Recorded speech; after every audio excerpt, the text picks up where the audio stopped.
Welcome to the Million Vegan Grandmothers podcast.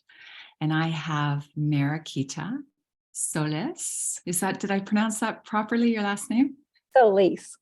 Solis, yes, with Empowered Vegan Coaching. Yeah. And so she's going to talk to us a little bit about the energetics behind empowerment. What does that look like when we get together and we really empower ourselves, and the difference between empowerment and coping? I've been doing a lot of work with that lately. And what is the difference between fully resourcing all the resources that are out there that maybe we don't even know about, but we can start to bring into our essence, and just coping? It's a way that we have managed for a long time, and it might work, but it doesn't actually empower us. So take it away, Mariquita. Take it away and tell us a little bit about how the Million Vegan Grandmothers can step up and really empower each other. Because one of the things I was talking about on my last podcast was that a lot of people my age and older are looking for retirement. They're looking for retirement. They're looking for a community to play golf in and have drinks at night and with other retired people. And, I look in their eyes, and their eyes are getting a little dimmer. It's like the purpose of their life has shifted into something that is about filling time. And I don't know, us wise elders have a lot to offer the world. So go ahead. Thank you. Well, thank you, Tammy, for having me on here. I'm excited. I'm excited about your project and how you're changing the world and bringing people together, for one thing. And it's so important that we do come together, because together we're strong. When we get stuck in that feeling of aloneness, it's really detrimental to our health, and we can't move forward. So I love what you're saying about people retiring, because I think about the blue zones, and the people that are living the longest are not retiring. They're living for a passion, right? They're taking their passion and keep going with it, right? They're not relaxing. And so this is not nothing against anybody that relaxes on the golf course, but there's more to it than that. There's a mission. And these are the people that are living the longest. So it's incredible that, so when I ask people a lot, when they tell me about retirement, I say, well, how are you enjoying it? And I do see that. Yes, well, I'll go to the golf course every day, or, and then I come here to have a drink with my friends. Exactly is what someone told me the other day. I was stopped by the American Legion to meet a friend of mine, and it was funny, but those people are there every night, and they're doing their thing. And I love those people. And I love them, right? I love that community. However, I don't want to be like that. I don't ever want to retire, because living my mission is what is empowering me. Stepping up for others is what empowers me in my life. And empowerment, well, I think to be empowered, we have to start with ourselves. We have to love ourselves and every cell in the body. And that comes from accepting who we are, healing our wounds, and looking at ourselves with love, switching from this place of judgment to a place of compassion, place of that little inner child that was working so hard, struggling so much, and maybe didn't have the resources or skills that, like me, this wise 55-year-old woman has now. So I can give compassion to that little girl who didn't have a voice and didn't know what her mission was and did want to retire, just so she could just say, well, I finally completed that part of my life. So I think empowerment really definitely starts with yourself. You have got to empower yourself first. We can't look at it on something on the outside. There's many resources, yes, that we can access, but it starts with forgiving ourselves, looking at ourselves with compassion, and seeing how much we've learned, and accepting that failures are part of life. And thank goodness we failed. so we can be stronger. And looking back at the 55 years that I've had, how many times did I fail? How many times did I fall down to get where I am today? And I'm still standing and celebrating that. We forget to celebrate ourselves. And that's so important when it comes to empowerment. A lot of times we're living in that lack, and that is not empowering. We can't create, we can't heal when we're judgmental and we're feeling like a victim. And being a victim is not empowered. So allowing ourselves to look at the lessons and the choices we made with kindness and interest. I wonder why I made that poor choice that didn't serve me. And I wonder what a different choice might have been that would have been better for my life. And now I can take action to make a better choice. I mean, this is what empowerment is. That's the definition that I have about empowerment. It's all in here. Yeah, mentioning in the power. And, I love what you said, because I'm actually in the process of doing some really deep inner child work right now. One of the greatest gifts we have is the relationship. And I'm in a relationship that I care very much about. And so, he's got his little child that comes out to play once in a while, and I have mine. And it's very curious. I really like to bring it to the curiosity. And like the deepest loving mother, the mother of us all, that deep mother that goes, oh, sweetie, what's going on for you right now? Like, are you tired? Or like, do you need some food? Do you need a hug? Do you need to just go for a walk in the trees? And if we can treat our little child like that comes out and doesn't align quite right with the spiritual being that we think we are, and we're a little bit sharp with our words, can we love that piece home too? Can we love those pieces? And that is menting in the power, because we've given our child their power back. We're not shaming them. We're not telling them that what they're doing isn't okay. We're listening. We're deeply listening.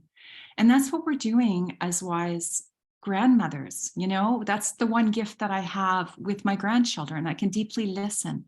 I can listen beyond their behavior. I can listen beyond their words. And I can feel their little soul and their little beautiful essence. And I can invite them either with distraction, which can be really healthy. It's like, hey, this isn't working. I'm going to go out in the forest and go for a walk, and then let things either naturally just dissipate, because we don't always have to try to talk it through. Or sometimes it's literally holding space for that being, which I really love, because if we can bring everything that feels a bit sticky, I like to call it sticky. It's just something sticking. It's not flowing. If we can bring a little bit of curiosity into that stickiness, then we can pay attention. And that's where you talk about, Mariquita, that's when we become great, helping other people feel empowered. Isn't through, hey, so not all of us are the Tony Robbins of the world. Hey, let's get it going, everybody. I love Tony Robbins, by the way.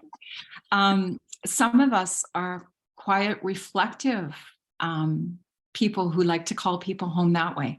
So it's all amazing as long as we keep our heart open and we release judgment. And that is where the word empowerment and vegan and coaching go together for you, because how I see it is that to be a whole food, like a healthy vegan, organic, veganic, eating from the earth, and then empowerment, because you're empowering the whole world that way, humans and earth and animals, and then you have this kind of reverence that allows you to have reverence for all life, including ourselves. Yeah. And then we can coach ourselves. And once we do that really successfully, we can coach others. And even while we're doing it successfully with ourselves, we're coaching others. There was the book I read when I became a social worker many years ago called The Wounded Healer. And it was about how much, as long as we're paying close attention, we're giving deep attention to our sticky parts, our parts that come up, to the skin to be healed, then we have access to that other part, that other part that is so empowered and so knows what we need. Yeah, yeah, yeah. That's beautiful. Mhm. Like when you're bringing the two parts together, and that's one thing that I really work with, or many parts together, right? The many parts of us, when we can bring that older, wiser version of us now to heal that little child, to say, hey, like you're saying, I hear you. I honor your feelings. They're beautiful. Maybe you're confused and maybe you're scared and maybe something didn't go right. And my heart is with you. You tried. You did the best you could. And that's such a beautiful gift when we can send love to that little part of us that's hurting so badly. It's an honor and it's so empowering. So I love what you're saying, Tammy.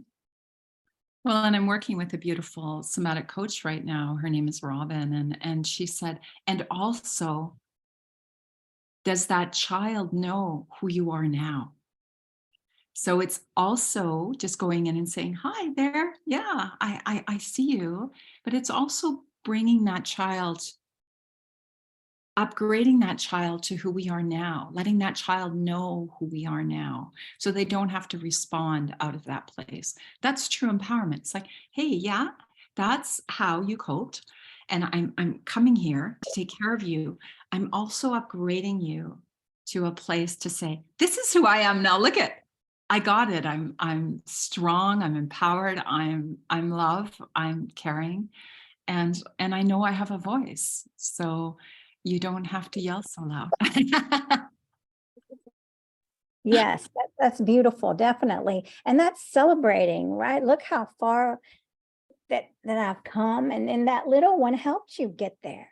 You know, it's beautiful, and honoring them, bringing all these parts together and with love, because, well, once we accept that we're perfectly imperfect, then we don't have to keep, so many of us are stuck in this perfectionism, and it's a really sad way to live. So. Well, one of the things I think about a lot with this, working with the children now, is empowering the children, you know, as the Million Vegan Grandmothers, empowering the young people. And I see so many empowered young people. I was just had the honor of interviewing Chelsea Davis and Serena Farr. And they are so empowered. They had the first ever Vegan Earth Day March. And, you know, young women that are saying, you know, we're going to teach, we're going to go to universities, we're going to go to schools, we're going to travel, we're going to send letters. And these are the children that are growing up now. We also, you know, as not quite being in a vegan world yet, we also need to empower children to know that they don't have to desensitize. That's a really big one for me. So when I have conversations, even with my own grandchildren, and they go, "Oh, Oma, well, we didn't eat the fish. We let it go after." And I said, "Oh yeah, but oh, that must have hurt their mouth to have that hook in its mouth," you know. And I'm not criticizing or putting down what's going on in their family unit, because their parents love them very much. But I'm saying it still must have hurt. I want to empower them not to become desensitized, because I think that if we become desensitized, whether we're told, whether we're shamed out of it, that, you know, to just stop whining, or whether we're told this is okay, it's okay to fight, it's okay to hurt, on some level by parents that don't really know that's what they're doing to their children because they've been desensitized. So for me, empowerment is empowering the children to have a voice and to make choices when they don't even know that they have choices. To say, you know what, it's okay. It's okay. Whatever feelings you have are okay. Yeah. That's beautiful. And you're giving them the option to think differently than other people. Like when you're presenting it like as wondering or just the other side of it with such gentleness. It's not insulting or judging. It's just an awareness, a gentle awareness. And yes, we've got to keep these children what they already have. We've got to keep them in that space of compassion that they're naturally born with, of love. And you think about children, are so empowered. Think about that 2-year-old that falls down and gets up no matter what. They don't stop. They get up, they fall down, they get up, and they're finally walking. And that's true self-empowerment. And if we could only be like that and believe in ourselves, not let anything stop us, like that little 2-year-old. They're beautiful examples. Well, it was reminded me of a neighbor who came for a massage therapy treatment the other day with me. And she was talking about how her daughter learned how to ride a bike this last weekend. And she said with her son, she was always holding on to the back of the bike and pushing him and balancing it for him while she ran, and he fell a lot.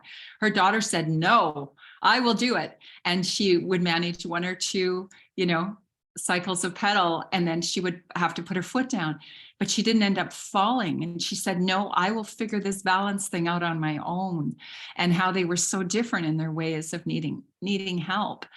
And I think about that. If no one's going to hold on to the back of our bike and we have to find our balance, I mean, it's great to have both. It's great to have somebody on the back of our bike giving us a hand. We might fall more though. But what if we just say, you know what, I'm going to keep balancing this out. I'm going to keep figuring it out. And I'm going to go forward until I'm just riding like there's no tomorrow. I kind of see that as an analogy for empowerment. Yeah, that's beautiful. And just that childlike innocence and unstoppability, right? That's beautiful. And in the ways that all children are different and in tackling things. I mean, some might need a little bit more help, just like when we talk to people and they might not understand us and we get so angry, but everyone's different. That's like just all little children are different, the ways we learn and the ways we relate to people, and to have that compassion for all. So it's beautiful. It's really beautiful when we can come from a place of compassion, because then we can really live our mission, because all the anger and all the frustration, these things get in the way of whatever mission we're trying to accomplish, when our minds get so boggled down with it, or that we're not doing it right, the lack, right? That we're in that lack mindset, oh, well, I failed. And then that takes us away from that empowerment. And so like those little children never went into that lack mindset. When they fell off the bike or whatever happened in their experience, they didn't go to the lack and sit there and say, no. They just kept moving forward. And so that's beautiful. It reminds me of a book that my partner and I are writing right now called Grief Mapping. And, there was a lot of loss in my life over the last few years, and many people have had a lot of loss. But one of the big losses was a child, one of my children, and my adult son. And I remember, having this dream where he came to me in a dream, and he had such reverence for me. At the end of his life, we found this really incredible movement into a really divine presence. He had a near-death experience before he died. His heart had stopped, and it changed him, and he had 9 more months. And he came to me in this dream and he said, "Mom, you can," it was all telepathic, but he was there 16 days after he died. And he said, "Mom, you can do anything."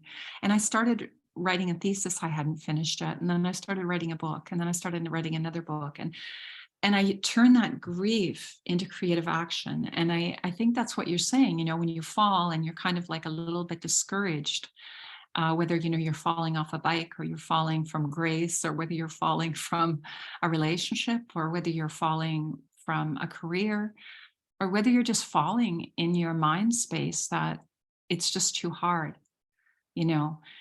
When we can turn it into creative action, we can feel that shock. It's like, oh my gosh, it feels like everything's going wrong. So these 5 stages of grief, instead of denial, shock, it's like, oh man, look at the state we're in here. And then we go to empathy. We just empathize with that little girl and the higher self. And then we go into creative action. We take an action that's going to move us beyond that limited thought form, and also the stuckness, instead of going into depression and rumination and anger, and then we move into love and care. So we love and care ourselves through it, but we continue taking creative action. And then we move into different pathways to heal. And we develop whole new synapses. We develop these whole new synapses of being. It's like, oh my goodness, like I decided that I wanted to start working out every morning and I didn't know where I was going to fit it in. And I have a sauna every morning. So I brought my kettlebell into the sauna and I do a 20-minute workout every morning in my sauna. I've been doing it for 3 months because I managed to multitask that into my life. And instead of I don't have time, it's like, how can I fit something in and not lose my relaxation time? You may call it relaxation. I call it connecting time, like where I can connect in my yoga and my breath work. So for me, for certain, empowerment is taking creative action, feeling the felt sense shock or surprise or disappointment and saying, I'm sorry, like I empathize. This is hard. And what action can I take that's creative and love-filled that's going to move me out of this feeling of doom and gloom, of overwhelm, right? And that's where empowerment comes in, because we all need to get to a place where we know our lives matter. Our time matters, our lives matter, and we have this precious spark of divine in all of us that only we can give the world. You know, some of my friends who are Jewish, they learned that growing up, that they have this little spark of God in them that only they can give the world. There's no other version of it. Yeah. Yeah, that's very true. We all are so unique and we all are here and it's a blessing and we are a blessing. We all have our own, exactly like you're saying, our own contribution and never diminish that. I mean, I see people doing that all the time and they're blinded to how beautiful they are. And it's so sad. And that's one thing in coaching that like coaches or other, not just coaching, but other people can see, that I can see how beautiful you are. So let me show you, let me celebrate your beauty. Let me celebrate you, the distinctiveness of you and what a divine gift you are to this universe, so that you're able to see it too. And yeah, so my heart goes out to those that are not seeing it and just asking them to take 5 minutes to send themselves love in a quiet space. I mean, it all starts with love and self-compassion and understanding, like you're saying. It's beautiful when we can do that because it's really terrible. I lived terribly hating myself for years and I finally had to turn it around. I couldn't live like that anymore. So I finally had to find a new way. And so my heart really goes out to those that are struggling. Yeah, thank you. Yeah, it's been a challenging time to be on the planet, but it's also the most empowering. I believe that we're in the greatest awakening on planet Earth. I believe that deeply. And so I guess maybe we can play around with this question a little bit, maybe as our last question in empowerment today, is you turned it around for yourself. So you have so much compassion for other people. And just by being a person that has found deep self-love, you're able to turn your whole life around. So studying with Dr. Gabriel Cousins, he says, the number one thing for healing is self-love, because without that, we're not going to be able to make the changes we need. So you have found the self-love, you've made the changes you need to be able to be an empowered person. You eat plant-based, whole food, plant-based vegan. You promote this in all of your empowerment coaching. And just by living this, you've changed the world. Just by living an empowered vegan life, you change the world just by living it. But then it also works like osmosis, everyone you come in contact with. So you have this deep reverence for people that have not cared for themselves for many years. And you are bringing that forth. So what does that look like in the world, Mariquita? Tell me what you do to empower people and what some of the changes that you see.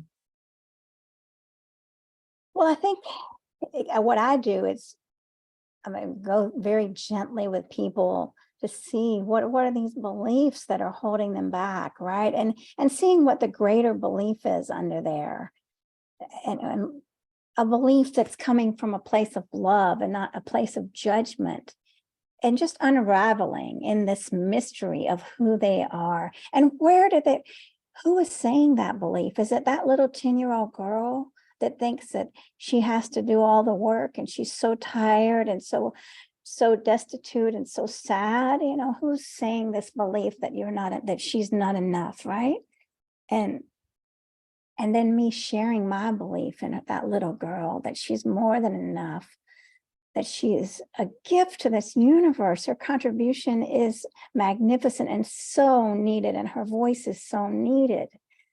So working with my clients in that aspect, really healing these wounds and looking at the greater story about how beautiful they are and how much their essence is needed in this world, and to shine brightly, because we need your shine. The earth needs your healing, because most people I work with are very passionate about the earth, but they don't have that same passion for themselves. Mm-hmm. So learning how to take the passion they have and direct it towards themselves, and so they become a better advocate for themselves and the planet and for the animals.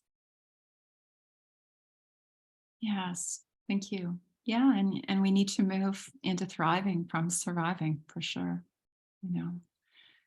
Yes, thank you. And thank you for being that shining example. And where can people find you? Well, I have a Facebook group, Empowered Vegans, Voices of Strength for Mother Earth. And Mariquita.Solis.com is my webpage. You can go there and or DM me on Facebook, Instagram. I have a YouTube channel. We have weekly live streams. So Empowered Vegans Livestream Show, which is great. Tammy, you were just on it. So definitely go check that out and catch our wonderful conversation. We have a lot to learn from each other. So thank you so much for this, Tammy. Oh, thank you. And it reminds me of this one line in this song that I used to listen to when I was doing a lot of work with my inner child. I started doing a lot of art many years ago with a little girl sitting under a tree or lying in a hand tree with some beautiful, words. And I think of this one line from this song: if you could see what I see, you'd catch your breath for sure. Yeah. Yeah.